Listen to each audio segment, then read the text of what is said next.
మన తెలంగాణ బీసీల ఆనిముత్యం మన కొండా లక్ష్మణ్ బాపూజీ జయంతి ఇవాళ.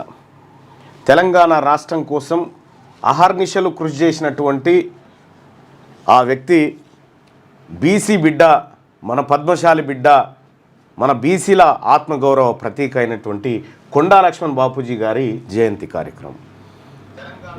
ఆయనకు బీసీ జేఏసీ నుంచి అలాగే తెలంగాణ రాజ్యాధికార పార్టీ ఈ వేదిక మీద నుంచి ఘనంగా నివాళులర్పిస్తూ ఉంది. ఆయన జీవితకాల పోరాటాన్ని స్మరించుకుంటూ ఉంది. ఇటు నిన్న చాకలి ఐలమ్మ జయంతి, ఇవాళ కొండా లక్ష్మణ్ బాపూజీ జయంతి. వీళ్ళిద్దరి జయంతి కార్యక్రమాలు రాష్ట్ర ప్రభుత్వం అధికారికంగా నిర్వహించింది. మీరు గమనించిరో లేదో, రవీంద్ర భారతిలో కార్యక్రమం పెడితే రేవంత్ రెడ్డి హాజరు కాలేదు, పుంజాల శివశంకర్ది పెడితే హాజరు కాలేదు, ఇవాళ కూడా హాజరవుతాడన్న నమ్మకం లేదు. అంటే వాళ్ళకి ఏంటంటే ఈ బీసీ నాయకులకు సంబంధించినటువంటి వాళ్ళ అదే జైపాల్ రెడ్డికి సంబంధించినటువంటిది రాష్ట్ర ప్రభుత్వం ప్రత్యేకంగా చేస్తుంది, దానికి ఈయన హాజరవుతాడు. బీసీ ఎమ్మెల్యేలు బీసీ మినిస్టర్లు కూడా పోయి పెద్ద మనిషి మొక్కుతారు. పొన్నం ప్రభాకర్ తప్ప ఇక రవీంద్ర భారతిలో ఇంకొక అతిథి లేడు వీళ్ళ జయంతి ఉత్సవాల్లో. ఇదో రకమైనటువంటి అవమానం. సరే, రేపటి బీసీ ప్రభుత్వంలో వీళ్ళకి ఎలాంటి గౌరవం దక్కాలో అలాంటిది దక్కుతుంది. కానీ ఇవాళ కొండా లక్ష్మణ్ బాపూజీ సిర్పూర్ కాగజ్ నగర్ ఆ ఏరియా నుంచి భువనగిరి ప్రాంతంలో చిన్న కోడూరు అనేటువంటి, భువనగిరి కాదు అప్పుడు చిన్న కోడూరు చిన్న కోడూరు, ఆ చిన్న కోడూరు నుంచి గెలిచి ప్రత్యేక తెలంగాణ రాష్ట్రం కోసం మంత్రి పదవికి రాజీనామా చేసిన వీర యోధుడు, మొట్టమొదటి యోధుడు కొండా లక్ష్మణ్ బాపూజీ. తెలంగాణ రాష్ట్రమే ఊపిరిగా బతికినటువంటి వ్యక్తి. జలదృశ్యంలో తన ఇల్లును టీఆర్ఎస్ పార్టీ కార్యాలయం కోసం ఇచ్చినటువంటి త్యాగమూర్తి. ఆఖరికి కొండా లక్ష్మణ్ బాపూజీ గారు చనిపోతే కూడా కేసీఆర్ అయ్యో మరి నా పార్టీ స్థాపన కోసం ఇల్లు ఇచ్చిండు కదా అని ఇట్లా పోయి తొంగి చూడలే, ఢిల్లీకి నుంచి చూడలే. అంటే వీళ్ళు అగ్రకులాలే ఎప్పుడైనా దోపిడిదారులే. మన శరీరాలను మీకు వాళ్ళకు నచ్చినన్ని రోజులు వాడుకొని బయట పారేసే రకం. అందుకోసం ఈ మహనీయులకు కొండా లక్ష్మణ్ బాపూజీ అంటే ఒక నిలువెత్తు ప్రతీక, ఈ తెలంగాణకు ఐకాన్. అటువంటి మనిషికి ఏదో ఇంట్లో ఫోటో పెట్టి దానికాడ ఇట్లా ఫోటో ఇట్లా ఉంటుంది, ఆ దండ అది కూడా పెద్దగా సర్క్యులేట్ చేయరు మళ్ళీ వాళ్ళు, ఎందుకు ఎక్కువ ప్రచారం జరగొద్దని. చాలా రకరకాల అవమానాలు జరుగుతూ ఉన్నాయి మన మహనీయులకు కూడా.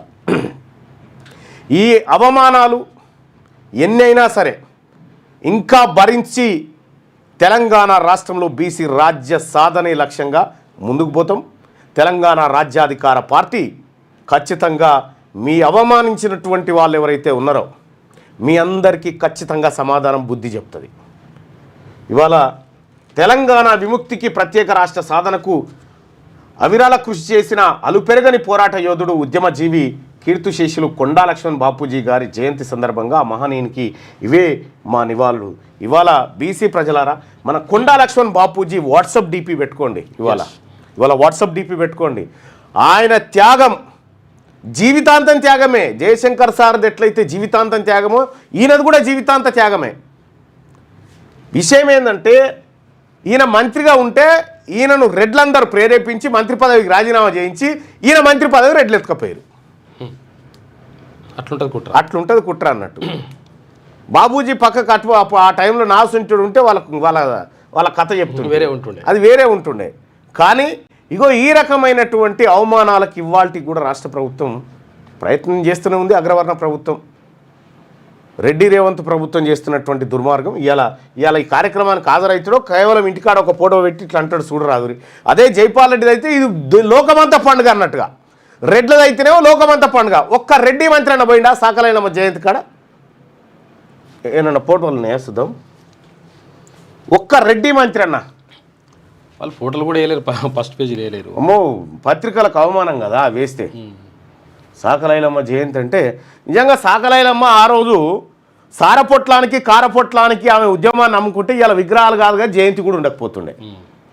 ఇవాళ మనం అందరం నేర్చుకోవాల్సినటువంటి పాఠం అది.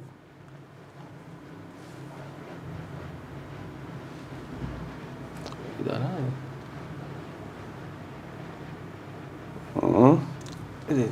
కొంచెం లేదన్నా ఇంతసేపు చదువుతా అరే ఎవడన్నా ఇట్లా చటక్కున గుర్తుపట్టాలి కదా అన్న దానికి వాతావరణం వేరే ఉండదా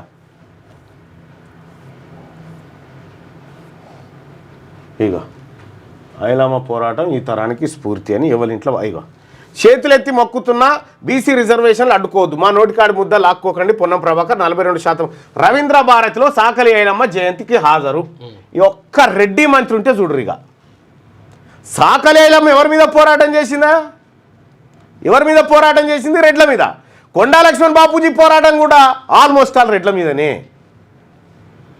వాళ్ళు చూసినావా వాళ్ళ మా రాజ్యాలు కూల్చినటువంటి సాకలైలమ్మ జయంతికి మేము పోవాలనా అని ఇండ్లలో బన్నారు ఎక్కడోడక్కడ ఇక జైపాల్ రెడ్డిదో కాసు బ్రహ్మానందరెడ్డిదో ఇంకో రెడ్డిదో జయంతి అయితే మనోళ్ళు ఎగబడి ఉరికి పులమాలలేసి పోటువలు దించి వాట్సాప్ స్టేటస్లు పెట్టి ఎవ్వడు మనోడు కాదు వాడు మీరు గుర్తుపెట్టుకోరు ఇవాళ వాళ్ళ రెడ్ల పక్క పొంటి మన పోటువలు పెట్టుకొని ఫ్లెక్సీలు వేసుకుంటే కూడా అవమానం షీ అంటారు జనం ఇంకా ఇగో ఈడో బానిస్తున్నాడు అని చెప్పని అనుకుంటారు మానండి అది వాళ్ళు మీ పోటువలు ఎప్పుడన్నా కొండా లక్ష్మణ్ బాపూజీ జయంతి రోజు ఈ రెడ్లు ఎవరన్నా వాట్సాప్ డీపీలు స్టేటస్లు పెట్టుకుంటారా ఇక మనం అనిల్ కుమార్ రెడ్డి జయంతి మహేందర్ రెడ్డి జయంతి ఇవి అనగానే ఆయన ఫోటో మీద ఆయన కాళ్ళ కాడిన వాట్సాప్ స్టేటస్ పెట్టుకొని మా నాయకుడు సిగ్గుండాలేమన్నా మనకు ఆత్మగౌరవం వాళ్ళు బతికింది ఆత్మగౌరవంతో కొండా లక్ష్మణ్ బాపూజీ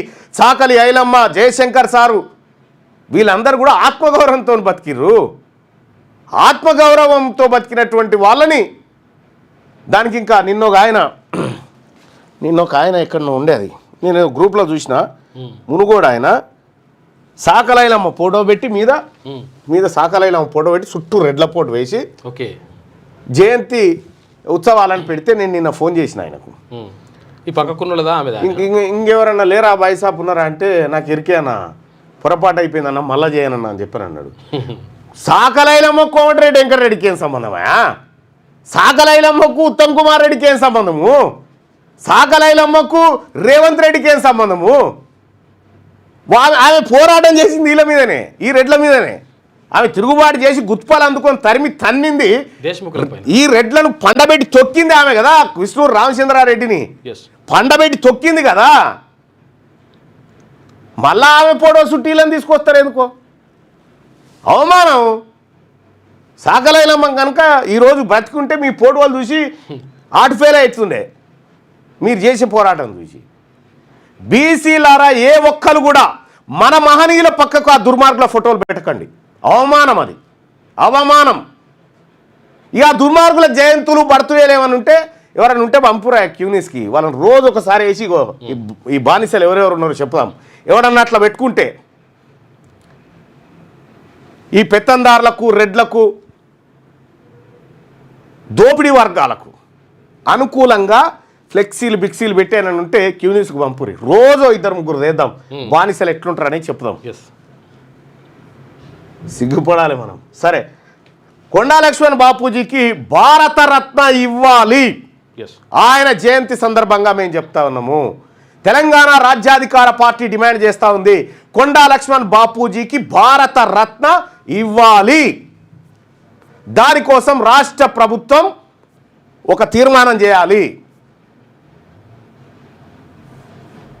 ఆయన త్యాగం ముంగట ఆయన ఖాళీ గోటికి సరిపోదు మీది ఒక ఆయన నేను 30 ఏళ్ళ నుంచి నేను ఎంపీ చేసిన 5 సార్లు ఎమ్మెల్యే చేసిన అంటాడు చాలా ఆరా బాబు చేసిన కాడికి పబ్లిక్ ఏం చేసినావు చెప్పు నువ్వు పబ్లిక్ ఏం చేసినావో చెప్పవు నువ్వు ఒకవేళ చెప్పండి 30 ఏళ్ళ నుంచి రాజకీయం 40 ఏళ్ళ నుంచి రాజకీయం 50 ఏళ్ళ నుంచి రాజకీయం బంద్ చేయరా బాబు ఈ డైలాగులు రేపొద్దున తెలంగాణ రాజ్యాధికార పార్టీ అతి సామాన్యులను పెట్టి మిమ్మల్ని రాజకీయ పతనం చేయకపోతే అడుగురి ఇలా ప్రజలారా 42% జీవో పాలాభిషేకాలు చేసిరా మీరు ఎక్కడన్నా పాలాభిషేకాలు అయినాయా మీరు తాను ఎక్కడన్నా జరిగి పడైతాయి పాలాభిషేకాలు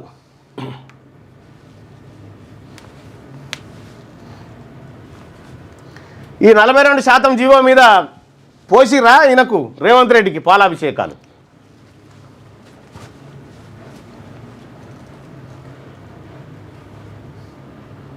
అన్న మళ్ళా రెడ్డి పోలీస్ వచ్చినట్టు మరి రెడ్డి నువ్వు ఓటేవానికి ఎత్తావు నువ్వు అని కాళ్ళ కాడ కూర్చొని డీపీలు పెట్టుకున్నాను సేపు వాళ్ళదే రాజ్యము. నువ్వు బంద్ చేయి, నువ్వు పెట్టుడు బంద్ చేయి, వాళ్ళ దుకాణం ఎట్లుంటుందో చూడు. అన్న మా భూమిలో భూపాల్ రెడ్డి సినిమా చేసిండట.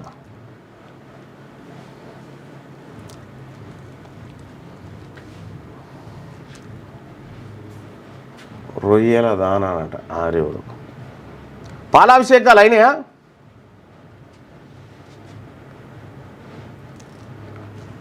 పాలాభిషేకాలు వర్షం పడుతుందట, వర్షం పడుతుంది, ఎక్కడ జరగలేదట. పాల ప్యాకెట్ వేస్ట్ చేయకురి, పాల ప్యాకెట్ పొరపాటున కూడా వేస్ట్ చేయకురి. ఇగో పాలకుర్తిలో చేసిల్లన్నా, పాలకుర్తిలో చేసిరట. ఇక పాలాభిషేకాలు చేసేటప్పుడు ఎవరెవరైతే బీసీలు నిలబడతారో వాళ్ళ ఫోటో తీసి పెట్టుకోరు, ఎందుకైనా మంచిది. యాదగిరిగుట్ట కూడా ఫుల్గా చేసిరట, యాదగిరిగుట్టలో ఫుల్గా చేసిరట.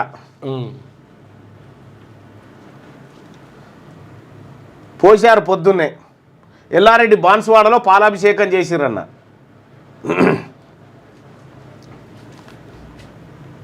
ఈరోజు స్టార్ట్ చేస్తారని చెప్పి నిన్న ఉదయం నుండి వాన చేసి పాలాభిషేకం. దీని సంగతి ఏందో చూద్దాం, ఈ పాలాభిషేకం సంగతి ఏందో చూద్దాం. తెలంగాణ రాష్ట్ర ప్రభుత్వం ఆ జీవో కాపీ ఉందిగా,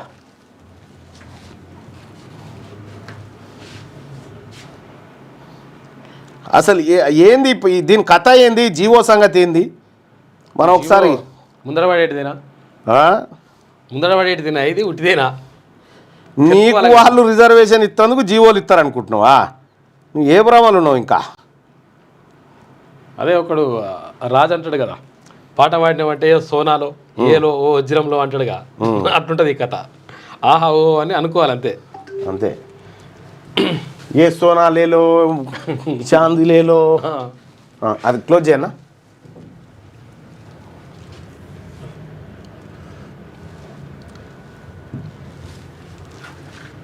ఇగో ఇది జీవో, బాగా చూడుర్రి. ఈ జీవో కథ రేవంత్ రెడ్డి డ్రామా, రెడ్ల drama.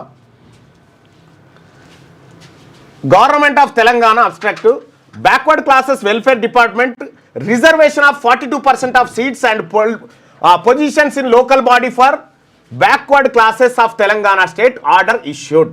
Backward classes welfare department నుంచి ఈ జీవో విడుదల చేశారు. GO number 9.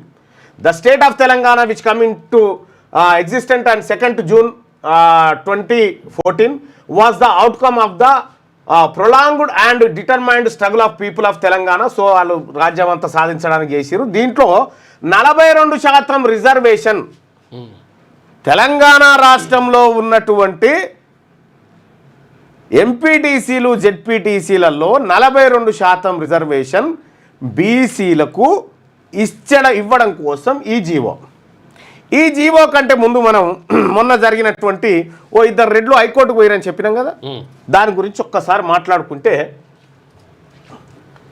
మనకు ఒక క్లారిటీ వస్తుంది. మొన్న కేసులో హైకోర్టు జస్టిస్ లక్ష్మణ్ బెంచ్ ఏం చెప్పింది ఎరికేనా? అయ్యా 42% రిజర్వేషన్ బీసీలకు ఇస్తా అంటున్నారు, దాన్ని ఎట్టి పరిస్థితిలో ఇయ్యకూడదని చెప్పి ఇద్దరు రెడ్లు పోయి కేసేస్తే లక్ష్మణ్ బెంచ్ ఏమన్నదంటే, ఇంకా జీవో కాగితమే రాలేదు అప్పుడే ఎందుకు ఉరుకొచ్చిరాయా, జీవో కాగితం వచ్చినాక రాపోరు అని చెప్పింది. పేపర్లలో వచ్చిందని ఎట్లా మనం అట్లా పేపర్లలో వస్తే నేను ఎట్లా నమ్మాలి? జీవో కాగితం వచ్చినాక రాపోరు అని చెప్పింది. ఇగో జీవో కాగితం వచ్చింది, ఇప్పుడు మళ్ళీ పోతారు. ఈ జీవో కాగితం పట్టుకొని హైకోర్టుకు పోతే తుమ్మినంత సేపట్లో కొట్టేస్తుంది హైకోర్టు ఈ జీవోని, ఒక హ్యాచ్ అని తుమ్మినంత సేపట్ల.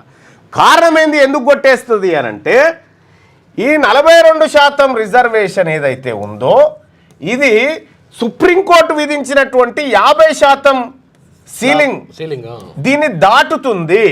కాబట్టి ఇది ఈ జీవో చెల్లదు అని కొట్టేస్తుంది. ఇది ఉత్తరే కాగితం.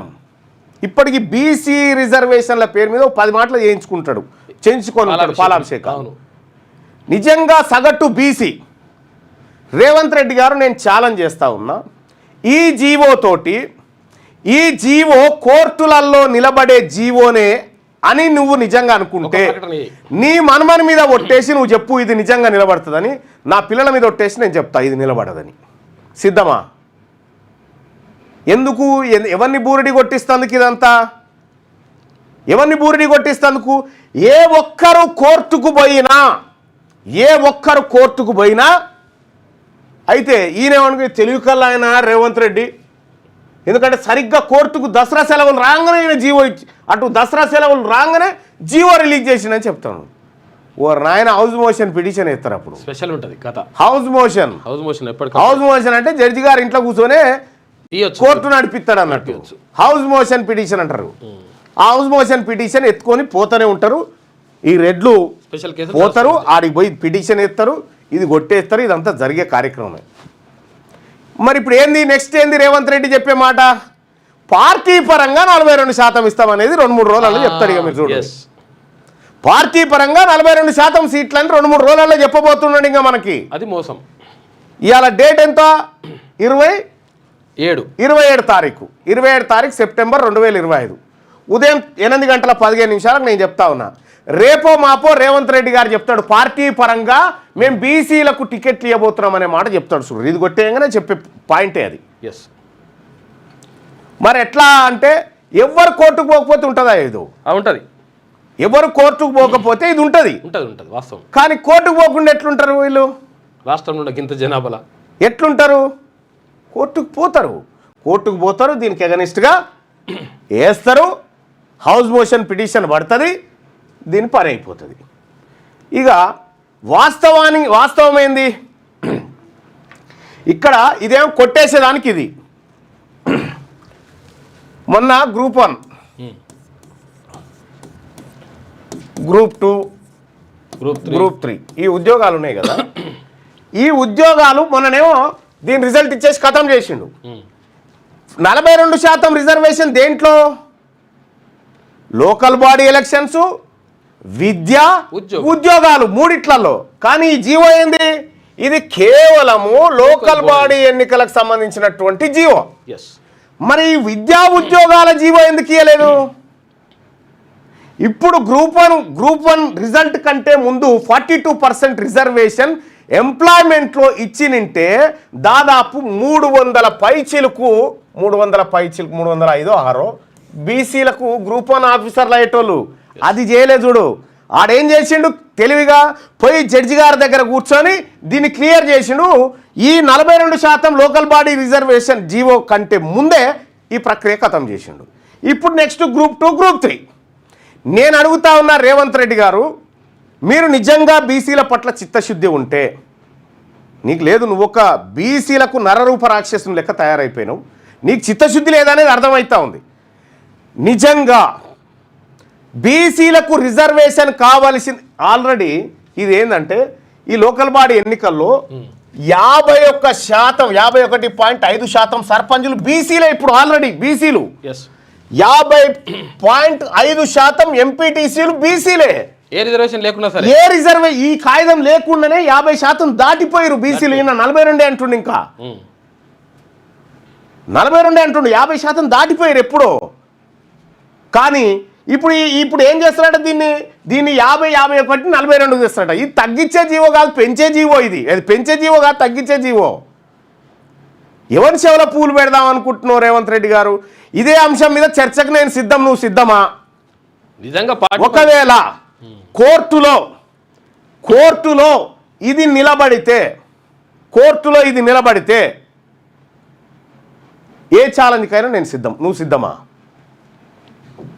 ఇంకా ఈ బుడ్రకా నేసాలు బంద్ చేయరి. మభ్య పెడతాం బీసీలని. నువ్వెవడవా 42% టికెట్లు పార్టీ పరంగా చేయడానికి? నీ 15 తీసుకో, నువ్వు పక్క జరుగు. 80% మొన్న కులగణంలో నీ 15 అని తేలింది. నీ 15 తీసుకొని పక్క జరగ రాదా? నువ్వు పెద్ద పంచటోన్ లెక్క దిగినవు. తెలంగాణ రాష్ట్రంలో కాంగ్రెస్ పార్టీలో బీసీలో గాంధీభవన్ లేరా? గాంధీభవన్లో బీసీలు లేరా? వాళ్ళు ఇస్తారు, తీసుకపో. నీ 15 తీసుకొని పక్క జరుగు. ఈయన ఇస్తాడట, మేమే చేస్తాం. నువ్వు ఎవడివి చేస్తే పిడికేడు మంది లేని మీరు మాకు చేస్తారా? ఈ రకంగా జీవో పేరు మీద మళ్ళొక్కసారి మోసం. ఈ జీవోతో నడిచిపోయేది ఉంటే నీ బిల్ ఏమైంది? నీ ఆర్డినెన్స్ ఏమైంది? నువ్వు ఢిల్లీలో ధర్నా చేస్తే రాహుల్ గాంధీ ఖర్గే ఎందుకు రాలేదో చెప్పు. బీసీ రిజర్వేషన్ల మీద చేస్తే ఎందుకు రాలేదు? మీ నాయకుడు రాహుల్ గాంధీతో ఒప్పించి 100 మంది సభ్యులు ఉన్నటువంటి ఎంపీలు పార్లమెంటును ఎందుకు స్తంభించలే 42% రిజర్వేషన్ మీద? ఎందుకు డ్రామాలు చేస్తున్నావు రేవంత్ రెడ్డి గారు? నీ డ్రామాలు ఎవడు పసిగట్టడు అనుకుంటున్నావు? నీ నాటకాలు ఏమని తెలివే అనుకుంటున్నావా? ఇవాళ హైకోర్టులో ఎవరైనా పిటిషన్ వేస్తే దానికి నీదే బాధ్యత వహిస్తావా? నువ్వు బాధ్యత వహిస్తావా? దానిపైన దాని మీద పిటిషన్ పడితే నువ్వు బాధ్యత వహిస్తావా? కోర్టులో జీవోను కొట్టేస్తే నువ్వు ముఖ్యమంత్రి పదవికి రాజీనామా చేస్తావా? బీసీ ప్రజలారా, వీళ్ళ గుణగణాలు మీరు చూడండి. వీళ్ళ జీవితాలన్నీ చీటింగ్ తోటే ఉంటాయి. చీటింగు, మోసము, బ్లాక్మెయిల్ వీటితోటే ఉంటాయి వీళ్ళ జీవితాలన్నీ. కాబట్టి మనని జీవితాంతం ఇట్లే చేయాలని చూస్తూ ఉంటారు అన్నట్టు. ఇది మోసపోయిన తెలంగాణ, కానీ మోసపోయే బీసీలు కాదు. తెలంగాణ మీ వల్ల మోసపోయింది, కానీ ఈ తెలంగాణలో బీసీలు మోసపోవడానికి సిద్ధంగా లేరు. ఎవరు చెప్తావా? ఏదైనా ఆర్టిఫిషియల్ ఇంటెలిజెన్స్ని అడగండి, ఈ జీవో కాగితం పెట్టి ఉంటుందా పోతుందా అని.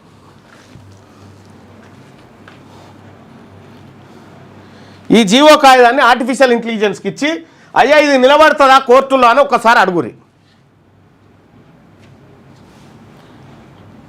ఇంకా సింపుల్గా జనానికి అందరికి అర్థమయ్యేటట్టు చూడాలంటే ఆర్టిఫిషియల్ ఇంటెలిజెన్స్కి ఇచ్చి, ఏఐకి ఇచ్చి, ఈ జీవో కోర్టుల్లో నిలబడుతుందా? ఏం నిలబడది. Indira Sawhney versus union of India case ఆధారంగా ఇది కొట్టుడు పోతుంది, తీర్పు ఆధారంగా.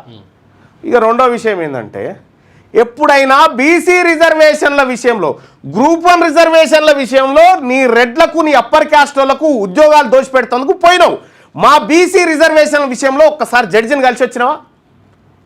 లేదే. ఈడబ్ల్యూఎస్ మీద పోతావే నువ్వు భర్తీ చేసుకోవడానికి. ఇప్పుడు గ్రూప్ 2 కంటే ముందు నీకు దమ్ముంటే ఈ గ్రూప్ 2 భర్తీ కంటే ముందు 42% రిజర్వేషన్, 42% రిజర్వేషన్. విద్యా ఉద్యోగాలలో 50% క్రాస్ అయింది. విద్యా ఉద్యోగాలలో ఈడబ్ల్యూఎస్ రావడం ద్వారా మొత్తం రిజర్వేషన్ శాతం 60కి వచ్చింది. దీన్ని అగ్రకుల న్యాయమూర్తులు ఆమోదించారు. సరే, ఆ తీర్పు ప్రకారమైన ఇక్కడ నువ్వు 42% రిజర్వేషన్ గ్రూప్ 2లో, 42 గ్రూప్ 3లో ఇస్తే ఈ తీర్పు ప్రకారం ఇది నిలబడుతుంది. ఆ తీర్పు ప్రకారం ఇది నిలబడుతుంది. ఇది చేయలే. ఇది అయ్యేదేమో చేయకుండా కాని దానికోసం ఇగో ఈ దొంగ డ్రామాలన్నీ ఈ రెడ్డి రేవంత్ ప్రభుత్వం చేస్తున్నటువంటి మోసాలు ఇవన్నీ. బీసీ ప్రజలారా, ఇంకా పాలాభిషేకం చేస్తే, లేకపోతే బ్యానర్ల కాడ ఫోటో సిగ్గుండాలే. మన మంత్రులకు, ఎమ్మెల్యేలకు కూడా సబ్జెక్టు తెలవక పాలాభిషేకాలు జీవో ఇస్తే వచ్చినట్ట. ఇది ఎవడు కోర్టు పోకపోతే ఉన్నట్టు, లేకపోతే బీకినట్టే. బుక్క గులాలు చల్లుకుంటారు. ఇంకా బుక్క గులాలు చల్లుకొని డ్యాన్సులు. నేను ఈ వేదిక నుంచి ఛాలెంజ్ చేస్తా ఉన్నా, రేవంత్ రెడ్డి గారు కోర్టులో ఈ జీవో కోర్టులో గనక గెలిస్తే నేను దేనికైనా సిద్ధం. నువ్వు సిద్ధమా? ఈ చిన్న ఈ జిమ్మిక్కులు ఉంటాయి చూడు, నీ లలిత కళలు అవి బంద్ చేసి ఇంకా నేనేదో తవ్వుతున్నా, నేనేదో చేస్తున్నా అనేది బంద్. అందరూ చూస్తూనే ఎవరు నువ్వు దొవ్వేది చేసేది. ఇప్పటికిప్పుడు ఎలక్షన్ పెడితే వస్తుందా కాంగ్రెస్? కనీసం పట్టుమని 10 సీట్లన్నా గెలుతారా? ఏమన్నా ఊర్ల పోటీ మీకు ఎవరైనా ఓటేసేవాడు కనిపిస్తుండా? పరిస్థితి లేదు, అయిపోయింది. ఊర్ల పోటీ ఏనన్నా కాంగ్రెస్ పార్టీ అంటేనే కూడా అమ్మో దాన్ని ముట్టుకోవద్దురనే కాడికి తెచ్చిన 2 ఏళ్ళల్లా. కామారెడ్డి డిక్లరేషన్ అది ఏమయ్యా సభ? కామారెడ్డి కాడ 42% డిక్లరేషన్ పేరుతో కామారెడ్డి డిక్లరేషన్ పెట్టినావు, కరీంనగర్లో సభ అని చెప్పినావు. ఈయన్నే కామారెడ్డిలో సభ పెడుతున్నామని చెప్పి విజయోత్సవ సభ. ఏమైంది మీ విజయోత్సవ సభ? తప్పుడు లేదు, 0, గుండు 0, గాడిది గుడ్డు. ఇక బీఆర్ఎస్ నాయకులు కరీంనగర్లో సభ పెడుతున్నాం, బీసీ సభ అన్నారు, అదే బీకింది. వీళ్ళు కేవలం నాటకాలు మాత్రమే చేస్తారు. వీళ్ళు మనకు అమలు చేయరు. 2000 ఇప్పుడున్న ఈ జీవో ఉంది కదా, 2000 సేమ్ ఇట్లాంటి జీవోనే 2018లో కేసీఆర్ ఒకటి రిలీజ్ చేసిండు. ఏమని? బీసీల రిజర్వేషన్ను 33% పెంచుతూ జీవో. సేమ్ ఇదే పెంచుతూ జీవో జారీ చేయగానే ఆ రోజు ఉన్నటువంటి రెడ్లు హైకోర్టుకు పోయి పిటిషన్ వేస్తే ఈ కేసీఆర్ ఇచ్చిన ఈ జీవోను కొట్టేసింది కోర్టు. సేమ్ అదే జీవో ఇది గంతే. ఇందులో ఏం మెన్షన్ చేస్తాడంటే ఎంపారికల్ డేటా ఉంది, డెడికేట్ కమిషన్ రిపోర్ట్ ఉంది, స్వతంత్ర కమిటీ రిపోర్ట్ ఉందని మెన్షన్ చేస్తాడు గంతే. నీకు 42% రిజర్వేషన్ చట్టబద్ధంగా రావాలంటే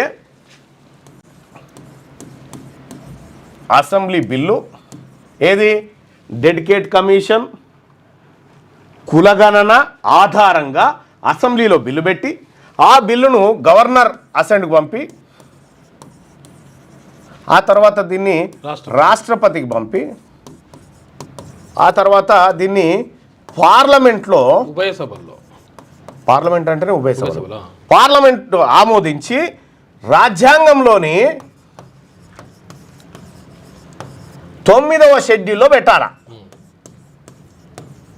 ఈ 9వ షెడ్యూల్ ఏంటంటే ఈ 9వ షెడ్యూల్లో పెట్టినటువంటి 9వ షెడ్యూల్ అంటే 9వ అర్రలో పెట్టినటువంటి ఏవైతే ఉన్నాయో ఆ కాయిదాలను కోర్టులు ముట్టుకోవడానికి వీలు లేదని పెట్టుకురు. 9th షెడ్యూల్లో ఉన్న వాటిని కోర్టులు సుప్రీంకోర్టు హైకోర్టు ముట్టుకోకూడదు. వాటిని తాకడానికి వీలు లేదు. తాకడానికి ఇది ప్రాసెస్ అయ్యా, ఇది ప్రాసెస్. ఈయన గవర్నర్ను పోయి కలిసి జీవో ఆమోదం చేయమని చెప్పింది లేదు. రాష్ట్రపతి అపాయింట్మెంట్ కోరుతూ రాష్ట్రపతిని మంత్రులతో తిట్టించిండు. రాష్ట్రపతి అపాయింట్మెంట్ రాకుండా ఇక్కడ పార్లమెంట్లో కనీసం బీసీ రిజర్వేషన్ మీద కనీసం వాళ్ళ ప్రతిపక్ష నాయకులతో ఒప్పించి స్తంభింపజేసిన పాపాన పోలే. ఈ ప్రయత్నాలన్నీ చేయనోడు ఈ జీవో ద్వారా మనకు 42% రిజర్వేషన్ ఇస్తారంటే నమ్ముతామా? రాసి పెట్టుకో మిస్టర్ రేవంత్ రెడ్డి సీఎం. మీరు చేస్తున్న కుట్ర ఇలా తెలంగాణలో ఉన్నటువంటి ప్రతి బీసీ సమాజం గుర్తించింది. ప్రతి బీసీ సమాజం గుర్తించి నీకు దమ్ముంటే ఊర్ల పొంటి ఎస్ నేను రెడ్డి నామినేషన్ వేస్తున్నా అని చెప్పి ఈ మాట చెప్పాను. నేను రెడ్డిని నామినేషన్ వేస్తున్న సర్పంచ్కి అని చెప్పి వేయమని చూద్దాం. ఊర్లో ఎంపీటీసీ జెడ్పీటీసీకి వేయమని చూద్దాం. ఈ మాట చెప్పి వేయమని మీకు దమ్ముందా? నామినేషన్ లేచి గెలిచేంత దమ్ముందా? గ్రామీణ ప్రాంతాలలో ఇలా బీసీలంతా చూస్తూ ఉన్నారు మీ తమాషా. కుత ఉడుకుతా ఉన్నారు ఇలా జనమంతా. బిడ్డ మీరు మా సొమ్ము తినుకుంటా మాకేదో పెట్టినట్టు డ్రామాలు చేస్తున్నారా అని జనమంతా కుత ఉడుకుతా ఉన్నారు. మీ కుట్రలు, మీ నయవంచనలు, మీ చిల్లర కార్యక్రమాలు ఉంటాయి చూడు. శిల్పి ఏది బండి మీద ఉరుకొచ్చి సాటును గురికి గేటును పట్టుకోడు. ఈ లలిత కళలు బంద్ చేయి. గీడగున్నా ముఖ్యమంత్రి అయిన తర్వాత జర మార్పు ఉండాలి. ఇంకా అవే పనులు చేస్తా అంటే ఎట్లయితుంది?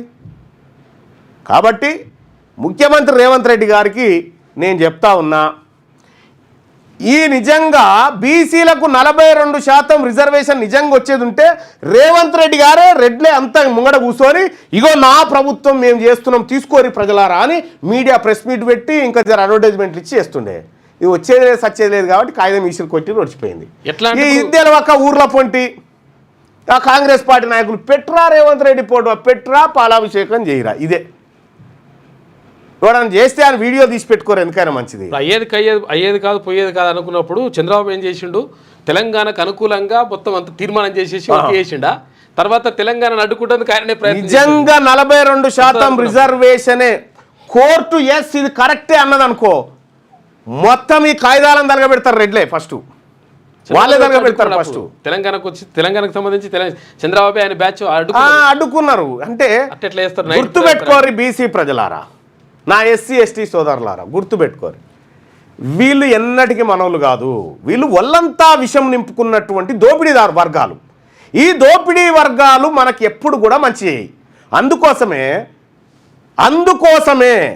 ఈ పార్టీల దగ్గర జీతగాలుగా కాకుండా తెలంగాణ రాజ్యాధికార పార్టీ అనేటువంటి ఈ బీసీల చేత నిర్మించబడ్డటువంటి పార్టీ ఏదైతే ఉందో దాంట్లో ఓనర్లుగా బతుకుర్రి. ఈ తెలంగాణ రాజ్యాధికార పార్టీ ఈ పార్టీలో ఓనర్లుగా బతుకుతారా, వాళ్ళ పార్టీలో జీతగాళ్ళుగా బతుకుతారా తేల్చుకోవాల్సినటువంటి సమయం వచ్చింది. అందుకోసమే తెలంగాణ రాజ్యాధికార పార్టీలో చేరుతున్నటువంటి ప్రజలందరికీ స్వాగతం చెప్తూ తెలంగాణ రాజ్యాధికార పార్టీలో విస్తృతంగా చేరండి. చాలామంది నన్ను డౌట్స్ అడుగుతా ఉన్నారు కానీ ఆ కాల్స్ దాంతో అది క్లియర్ చేయలేకపోతా ఉన్నా. చాలా వస్తున్నాయి. 9866524314 ఈ నెంబర్కు వాట్సాప్లో మిస్డ్ కాల్ ఇవ్వండి. కొంతమంది తెలుగులో కావాలనుకుంటే అడుగుతున్నారు, కొంచెం తెలుగులో కూడా చేయాలి. అది వాట్సాప్లో మిస్డ్ కాల్ ఇవ్వండి. ఇవ్వడం ద్వారా మీకు ఒక లింక్ వస్తుంది. ఆ లింకును ఫిలప్ చేయండి. తెలంగాణ రాజ్యాధికార పార్టీలో సగర్వంగా ఓనర్గా చేయండి కండి. ఓనర్గా వీళ్ళను రాజకీయంగా దెబ్బ కొట్టడమే మన బీసీలు అంతిమ లక్ష్యం. లేదు అనంటే మన ఇనుముకు చెదలు పడతా చూడ్రి, ఈ బీసీలకు చెదలు పట్టినట్టు పట్టిన వీళ్ళని రాజకీయంగా పతనం చేయడమే బీసీల ముందు ఉండాల్సినటువంటి లక్ష్యం. ఈ జీవో కాపీ తోటి నాలిక గీక్కుట్టను కూడా ఈ జీవో పనికి రాదు. ఇది ప్రజలను మభ్యపెట్టడానికి, అంటే కోర్టులను ఏది కోర్టుకు కళ్ళ గంతలు కడతారుగా, మొత్తం కోర్టుకే పరద కట్టి జీవో ఇచ్చినది అంతే. ఆ పరద లేపితే మళ్ళీ జీవో పోతుంది. ఎవడన్నా కోర్టుకు పోయానంటే ఈ జీవో ఉండదు చూడరుగా. అందుకోసమే ఈ నక్కజిత్తుల పనులు బంద్ చేయాలి రాష్ట్ర సర్కారు. ఈ చిల్లర ఈ చిన్నప్పుడు చేసినవి ఇక్కడ కూడా ప్రాక్టికల్గా చేస్తా అంటే ఇది ప్రజాస్వామ్యం. ఇలా బీసీలను మోసం చేస్తాను ఇంత డ్రామానా? నీవు బీసీల కులగణన లెక్కలు బయట పెట్టినటువంటి దుర్మార్గమైన ప్రభుత్వం ఇది. లెక్కలు చెప్పురా బాబు, చేసినావు కదా కులగణన. ఏ ఊర్లో ఎంతమంది మా బీసీలు ఉన్నారు, ముదిరాజులు ఎంతమంది, మున్నూరు కాపులు ఎంతమంది, పద్మశాలి, గౌడు, యాదవ, పెరిక, బలిజ, నాయి బ్రాహ్మణులు ఎంతమంది, రజకులు ఎంతమంది, మా సంచార జాతర వాళ్ళు ఎంతమందిరు, మా కుమ్మరోళ్ళు ఎంతమందిరు, మా విశ్వబ్రాహ్మణులు ఎంతమందిరు, లెక్క చెప్పురా బాబు. గ్రామ పంచాయతీ కాడ ఎయిరా ఏ ఊళ్ళు ఎంతమందిరు అంటే అమ్మ నేను చెప్పా కులాల వారిగా లేదు నేను చెప్పా. ఎందుకు చెప్పడు? ఒకవేళ ఆడ గ్రామ పంచాయతీ కాడ మన లెక్కలు వేస్తే ఓట్లు మా అయితే మరి మీరు ఎట్లా నిలబడతారా అని అడుగుతారుగా. ఇగో ఈ దోపిడీ వర్గం ఆలోచన అది. నువ్వు స్వతంత్ర కమిటీని వేసినావు. నీ స్వతంత్ర కమిటీ అంటే ఏంది? సుదర్శన్ రెడ్డి అనేటువంటి ఆయనతోటి స్వతంత్ర కమిటీ అని వేసి ఆ స్వతంత్ర కమిటీ ఇచ్చిన నివేదిక ఏదైతే ఉందో ఆ నివేదికలో ఏముందో ఎవరికి తెలియదు. స్వతంత్ర కమిటీ అంటే ఏంది? మీరు తెలంగాణ రాష్ట్రంలో ఉన్నటువంటి బీసీలు ఎవరైతే ఉన్నారో వాళ్లకు ఆర్థిక పరిస్థితి ఎట్లుంది, వాళ్ళు బతకగలుగుతున్నారా, తిండికున్నదా లేదా, అందులో లీక్ అయిన సమాచారం 71% మంది బీసీలు కనీస జీవన ప్రమాణాలు లేకుండా బతుకుతూ ఉన్నారు ఇక్కడ పేదోళ్ళుగా అని చెప్పి ఆ నివేదికలో ఉన్నట్టుగా నాకు సమాచారం వచ్చింది. ఒక పెద్ద ఆయన కూడా చెప్పిండు మొన్న పార్టీ ఆవిర్భావ సభ సందర్భంగా.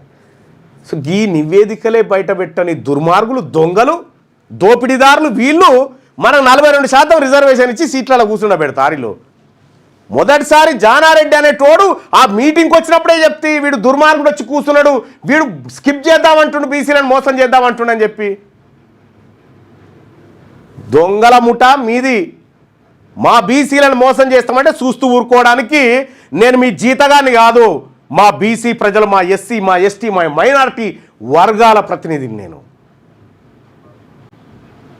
ఇప్పుడు ఎయిర్ నామినేషన్ లేరుగా, ఇది ఇచ్చి ఊర్ల పొంటి రెడ్ లైన్ నామినేషన్ ఎయిర్ మీరు చూద్దాం, వెలమల నామినేషన్ ఎయిర్ చూద్దాం. పిడికేడు మంది లేని మీరు మా మీద పెత్తనం చేసుకుంటా తరతరాలుగా మా నెత్తి మీద కూర్చొని మీరేదో తెలివి కల్లోళ్ళు అయినట్టుగా. మీరు తెలివి కల్లోళ్ళు అయితే 340 ర్యాంకే బీసీలో కట్ ఆఫ్ అవుతుంది కదా. అంటే వాళ్ళు ఎక్కువ చదువుతున్నట్టుగా బీసీలు 600-700 దాకా ర్యాంకు మనకు వస్తూ ఉందంటే దాన్ని బట్టి అర్థం చేసుకోవాలి. అందుకోసమే సోదరులారా ఈ దొంగతనంగా ఇప్పుడు ఇంత జరుగుతూ ఉండగా మళ్ళీ శివధర్ రెడ్డి అని ఓ రెడ్డి ఆయన తీసుకొచ్చి డీజీపీని చేసిండు. చూసుకోవాల కథ ఎట్లుందో. పక్కా ఈ రోజు రాసి పెట్టుకోరు నేను మాట్లాడుతున్న మాటలు. ఒక రోజు ఈ రోజును గుర్తు చేస్తా.